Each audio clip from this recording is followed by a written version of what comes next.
Hello guys, welcome back to my channel. I welcome you all on my channel.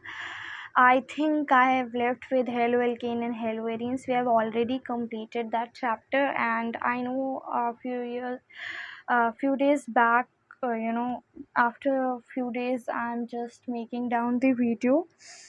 But due to some, problems only, I cannot able to make the video. But now everything is fine. My health is also not well that time, so we are going to start with the new chapter, that is alcohol, phenols and ether.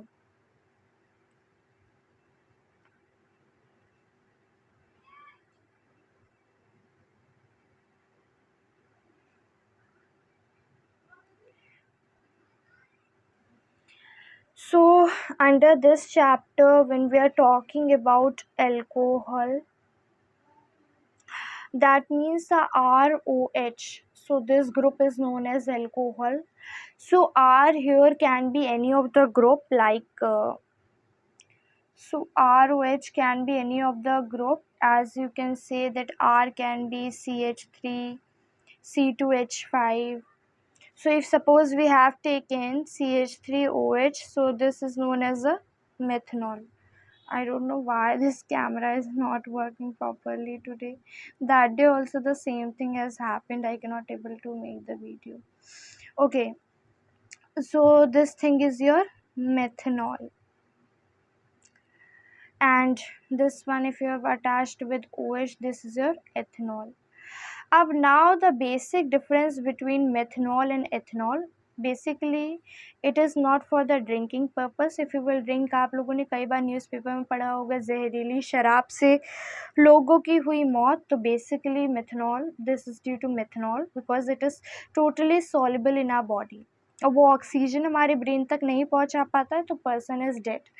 So ethanol, you can use it for drinking purpose. It is 100% pure alcohol.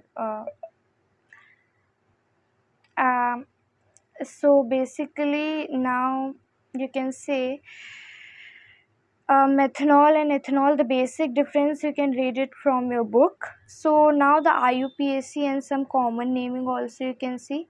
What is basically a difference between phenol and alcohol? So phenol is here, suppose benzene ring पे अगर कोई OH group है, तो that is your phenol. So just you can, like, this compound is your hydroxybenzene. So hydroxy word we have used for OH, but if you are talking about common naming, तो common naming इसका क्या हो जाएगा, phenol. So basically पहले हम लोग alcohol के बारे में discuss करेंगे. Okay, so it is definitely your propane 1 all. अब हमको, अगर आप लोग को बेसिक भी IUPAC का नहीं आता है तो यू कैन टेल मी, तो हम बेसिक का भी, हमने बोला भी था कि you can comment whether we have to take a session of GOC or not. So if you want that I should take GOC, I will definitely gonna take this session of GOC. So पहला ये हो गया. दूसरा, अगर किसी को नहीं आ रहा है तो मैं एक बार और बता देती हूँ कि how we have counted.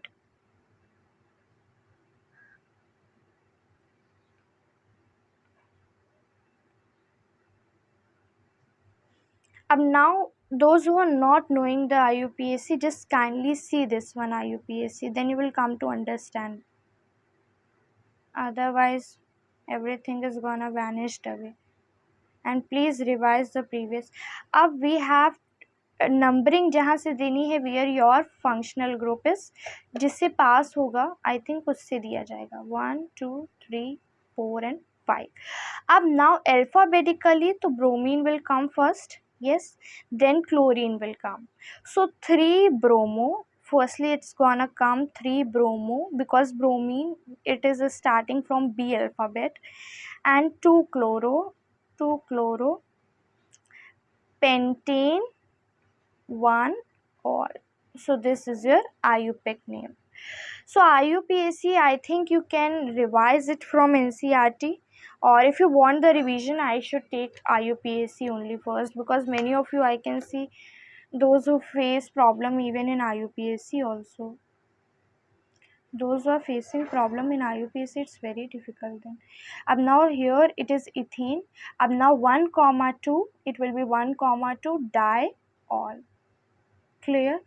Like this way अगर आएगा तो you must do it. Okay. Ab now more IUPAC if you want, so we can take. It is your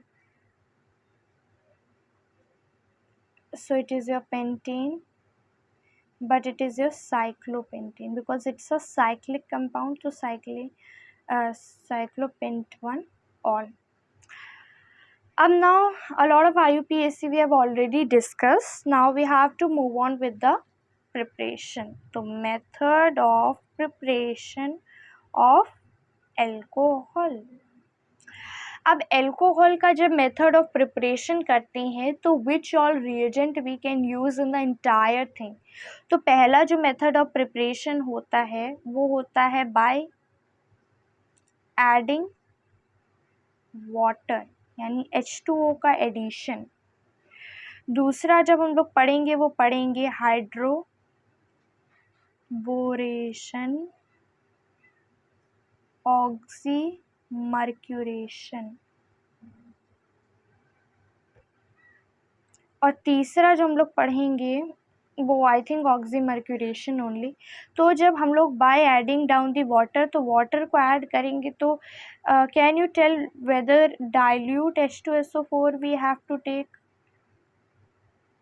और concentrated H2SO4. अब which H2SO4 we have to take? तो basically आप लोग को लेना पड़ेगा वो होगा dilute H2SO4.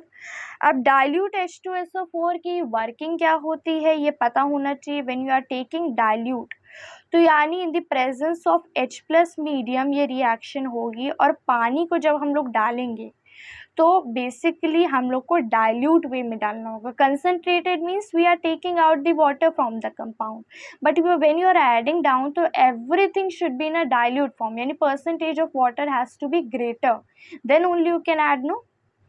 So basically by adding H2SO4 by adding down the water, अब ये जो reaction होगी it has to be according to Markovnikov rule. Markovnikov rule के through he you have to add water. जैसे H और OH तो delta negative and delta positive. Suppose we have taken any symmetrical compound, so there is no problem only on adding the water. तो no problem down, but when it is a unsymmetrical तो problem हो सकती है. तो ये 1 2 3 we have taken, and this is your H2 and this is your H. अब now according to Markovnikov rule, what the Markovnikov rule says, that you have to add OH where the hydrogen percentage is less. अब now in this compound hydrogen percentage is only 1%, मतलब one hydrogen is only there. अब here you can see there are the two hydrogen, so this sign will break and it will be your delta negative and this is your delta positive. According to that only you must have to give the delta sign over here. अब now अब this will be your C, यहाँ पे OH, here H, and this is your CH3. So the compound is what? Propane 2 on. I hope it is clear how to add the water. When water addition, it is simply given. So you have to use a reagent which is your dilute H2SO4. What is the working of acid? You must know. Working of acid is to just remove any gas. या तो gas को remove करना या पानी को उड़ा देना, यही मेन वर्किंग होती है. अब when you are taking dilute, so it means it will add water. Clear? अब now the second thing is your hydroboration. अब when hydroboration topic has come, तो उसमें हम लोग को which all reagent we have to use? अब reagent we have to use is your B2H6 over THF, यानी tetrahydrofuran.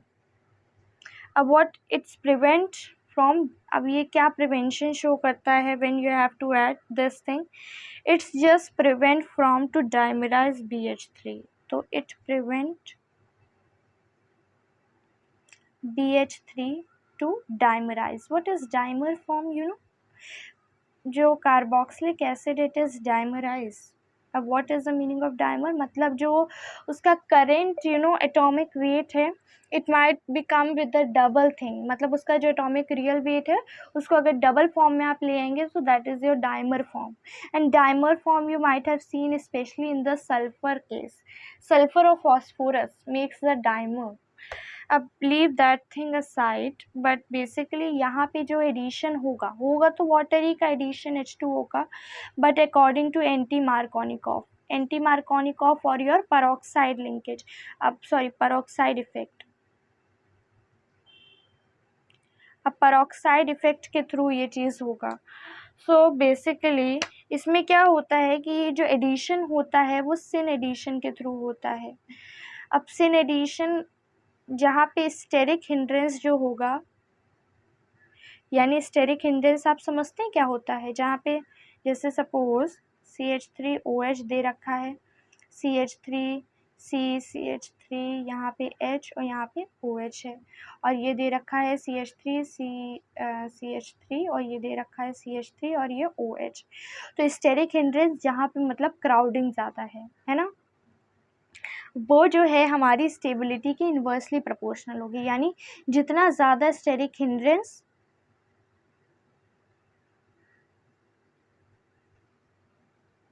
यानी जितना ज़्यादा स्टेरिक हिंड्रेंस उतना कम मतलब कम होगा हमारा स्टेबिलिटी. तो स्टेबिलिटी के ये जो हो जाएगा हमारा वो इन्वर्सली प्रोपोर्शनल है इस स्टेबिलिटी के.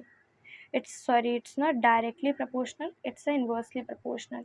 तो एज यू कैन सी ये 3 डिग्री का है, ये 2 डिग्री का है, यानी क्राउडिंग, जिसमें बल्कि ग्रुप की ज़्यादा क्राउडिंग होगी वो बेसिकली अनस्टेबल. अब now you can just take a simple example of CH3C double bond CH2, यहाँ पे भी एक CH3 लगा दो, यहाँ पे एक सॉरी हाँ. अब यहाँ पे हमको वाटर का एडिशन करना है. अब यहाँ पे जो रिएजेंट यूज होगा, please see very in a presence of mind should be here only, otherwise you will say what the hell have been done, I cannot able to understand only the concept. तो वहाँ यहाँ पे जो reagent use होगा वो होगा B2H6/THF और यहाँ पे H2O2 क्या होता है, पेरोक्साइड.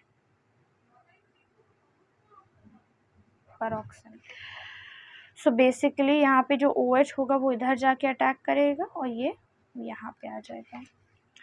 तो आई थिंक याला भी आप लोग को समझ आ ही गया होगा कि व्हाट इज.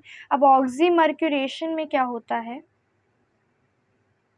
थर्ड टॉपिक जो हमारा है ऑक्सीमर्क्यूरेशन, तो वो भी काफ़ी इजी टॉपिक है, उसमें कुछ नहीं है, सिर्फ और सिर्फ जो एडिशन होगा वाटर का. अब मर्क्यूरेशन है तो आपको सब में सिर्फ और सिर्फ रिएजेंट देख के ही पता लग जाएगा. वो होएगा CH3COO का होल ट्वाइस Hg, जहाँ पे आप Hg देखे वहाँ पे ऑक्सीमर्क्यूरेशन यानी मार्कोनिकॉफ रूल लगेगा, यानी होगा तो इसमें भी वाटर का ही एडिशन, H2O का एडिशन.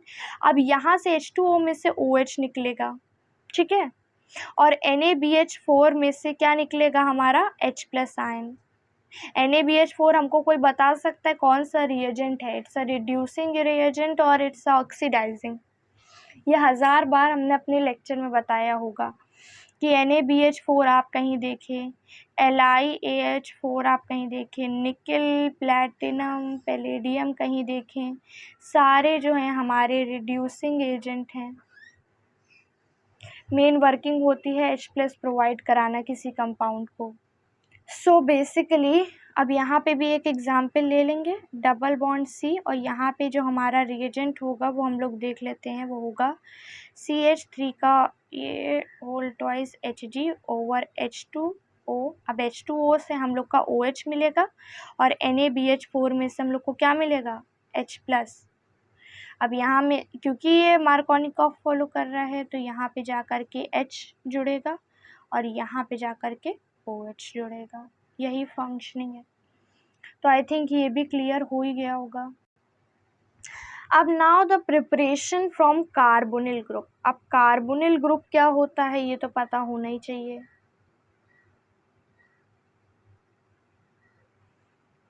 कार्बोनिल ग्रुप जो होता है, ये सारी जितनी अभी हम प्रिपरेशन पढ़ा रही है हमारे नेक्स्ट चैप्टर में, it is very helpful in your aldehyde ketones and carboxylic, because one concept if it is clear so definitely आप एक अगर चैप्टर क्लियर है यानी हेलो एल्केन्स अगर आपका पूरा कॉन्सेप्ट क्लियर है so organic it's very friendly to you, otherwise it will be a monster for you all. So basically अब ये जो हमारा है ये कार्बोनिल ग्रुप है, it is polar in nature, as you can see it is a delta negative and it is a delta positive. अब those who cannot understand कि how ma'am is just putting a negative sign over O and how C is your positive sign has come over this. So C double bond O, it is your delta negative just because of the oxygen having greater electronegativity than carbon. अब how come we know whether the following compound having a greater electronegativity? जो C होता है वो उसके outer most में 6 electrons और जो oxygen होता है C एंड योर ऑक्सीजन होता है उसके आउटर मोस्ट में 8 इलेक्ट्रॉन्स। तो ये हो जाएगा 2,6, ये हो जाएगा 2,4। तो इलेक्ट्रॉन्स किसके ज़्यादा? इसके। तो ये डेल्टा नेगेटिव और ये हो जाएगा डेल्टा पॉजिटिव। अब carbonyl group is this compound. अब इसी में अगर C डबल बॉन्ड OH हो जाएगा तो ये बन जाता है हमारा aldehyde. C double bond O और यहाँ पे एक R और ये हो जाएगा हमारा R dash, so it is your ketone group. और C double bond OH and this is your R, so this is your acid. Acid की पहली डेफिनेशन यही है कि the compound which is containing oxygen, carbon and hydrogen, so that is your acid. और जब आप वाला चैप्टर पढ़ेंगे बायोमोलिक्यूल्स तब आपको डेफिनेटली एसिड की करेक्ट जो मॉडर्न डेफिनेशन है वो समझ आ जाएगी। तो बेसिकली हम लोगों ने फॉर्मेल्डिहाइड ले रखा है। फॉर्मेल्डिहाइड आप लोग को पता होना चाहिए क्या होता है। क्या होता है फॉर्मेल्डिहाइड? कुछ नहीं होता है HC डबल बॉन्ड OH, यानी हमारा जो मिथेनॉल है उसमें हम लोग हाइड्रोजन ऐड करेंगे। अब इन द प्रेजेंस ऑफ कोई भी रिड्यूसिंग एजेंट तो सबसे पहला हम लोग को क्या करना है? रिडक्शन। एक और सीरीज अगर किसी को पता होगी तो वो आराम से चैप्टर ग्रिप में ला सकता है कि जब हाइड्रोकार्बन की फर्स्ट ऑक्सीडेशन पे हम लोग को क्या मिलता है? एल्कोहल। सेकेंड ऑक्सीडेशन पे क्या मिलता है? एल्डिहाइड। थर्ड ऑक्सीडेशन पे हम लोग को क्या मिलता है? एसिड। तो एसिड की फर्स्ट रिडक्शन पे क्या मिलेगा? एल्डिहाइड। एल्डिहाइड की फर्स्ट रिडक्शन पे क्या मिलेगा? एल्कोहल। तो हम लोग को क्या कराना है? एल्डिहाइड का रिडक्शन कराना है, क्योंकि ऑक्सीडेशन में क्या मिल जाता है हम लोगों को? एसिड। तो इसमें हम लोग लिथियम एल्यूमिनियम हाइड्रेट या NaBH4 डाल सकते हैं या Na और P। तो बनने वाला जो हमारा कंपाउंड होगा वो HC। सो जो हमारा बनने वाला कंपाउंड होगा HHOH यानी मिथेनॉल। मिथेनॉल होगा। ऐसे ही हम लोग एसीटोन का कर सकते हैं। एसीटोन का कर सकते हैं। अब एसीटोन का हम लोग सो एसीटोन यू हैव टेकन, सो यहाँ पे basically it is your H bond H। अब जब हमारा ये H जो साइन टूटेगा तो it is a delta negative and delta positive. यहाँ पे हम लोग कुछ भी डेल्टा नेगेटिव डेल्टा पॉजिटिव दे सकते हैं इन the presence of lithium aluminium hydrate. इसका मेन फंक्शनिंग ही होता है कि हाइड्रोजन गैस प्रोवाइड कराना। अब यहाँ पे हो जाएगा ये CH3COH, यहाँ पे H और ये हो जाएगा CH3, यानी बनने वाला जो कंपाउंड होगा वो बनेगा प्रोपेन टू ऑन। अब जैसे हमने एक कन्वर्जन दे दिया और कन्वर्जन है कि acetone to propane two on, तो आई होप कि सब कर लेंगे। एसीटोन ये है,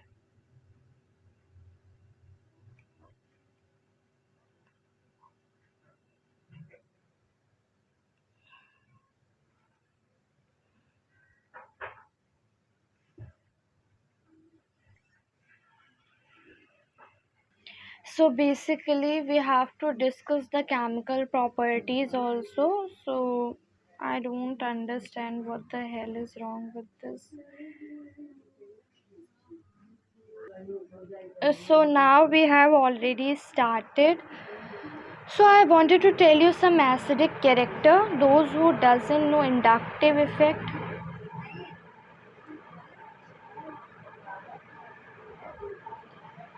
तो इसके लिए एसिडिक कैरेक्टर बहुत ही ज़्यादा इम्पॉर्टेंट है इसमें, एसिडिक कैरेक्टर। तो those who doesn't know inductive effect, तो हम आप लोग चाहें तो हम आप लोगों को इंडक्टिव इफेक्ट बता सकते हैं। तो बेसिकली हम लोग को इसमें पढ़ना क्या है कि भी हम लोग को सबसे पहले जो रिएक्शन होगी due to cleavage of, cleavage मतलब समझते हैं ब्रेकिंग ऑफ R और OH बॉन्ड की ब्रेकिंग का पढ़ना है। दूसरा जो हम लोग को पढ़ना है वो हम लोग को एलिमिनेशन पढ़ना है। एलिमिनेशन यानी डिहाइड्रेशन ऑफ एल्कोहल। और तीसरा हम लोगों को पढ़ना है ऑक्सीडेशन ऑफ एल्कोहल। अच्छा, ऑक्सीडेशन जब हम लोग कराएंगे तो उसमें बनने वाला कंपाउंड क्या होगा? अगर किसी अल्कोहल के ऑक्सीडेशन कराएंगे तो एसिड मिलेगा हम लोगों को। तो एसिड की तो सबसे इम्पॉर्टेंट फंक्शनिंग आपको पढ़नी ही चाहिए। अब इंडक्टिव इफेक्ट यानी माइनस आई इफेक्ट होता है और एक होता है प्लस आई इफेक्ट। अभी हम ऊपर से बता दे रहे हैं, हम GOC का प्रॉपर लेक्चर लेना चाहते हैं तो जिससे सारे डाउट क्लियर हो जाएं। तो माइनस आई इफेक्ट जो होता है तो वो सबसे स्ट्रॉन्ग होता है NO2 नाइट्रो ग्रुप, उसके बाद आता है CN ग्रुप, उसके बाद आते हैं हमारे हैलोजेंस। और ये कौन सी पोजीशन में एक्टिवेटेड होते हैं? Para and ortho. जो हमारा ये प्लस आई होता है वो सबसे ज़्यादा CH3 ग्रुप, यानी CH3 ग्रुप जितना जिसके पास उतना ज़्यादा प्लस आई इफेक्ट को वो शो करता है। अब जिसके पास NO2 ग्रुप है वो सबसे ज़्यादा एसिडिक है, और जिसके पास ये वाला ग्रुप है CH3, तो दैट इज़ बेसिकली और बेसिक कैरेक्टर को डिफाइन करता है। और बेसिसिटी सबसे मस्त आपको पढ़ने को मिलेगी एमाइंस में।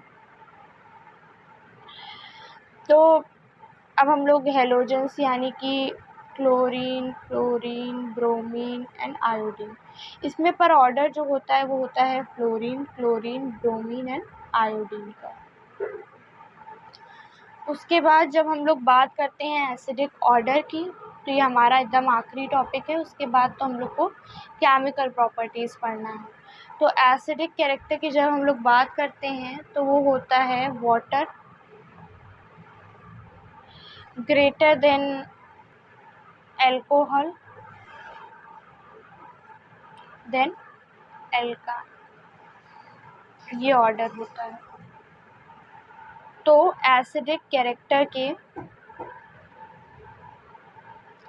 डायरेक्टली प्रोपोर्शनल होता है इंडक्टिव इफेक्ट। तो I hope it is clear. So मिलते हैं हमारे नेक्स्ट लेक्चर में, जहाँ पे आपको बहुत सारे क्वेश्चन के साथ हमारा नया टॉपिक जो है केमिकल प्रॉपर्टीज़ वो देखने को मिलेगा। So till then, like, share and subscribe to my channel. Thank you. Please study so well.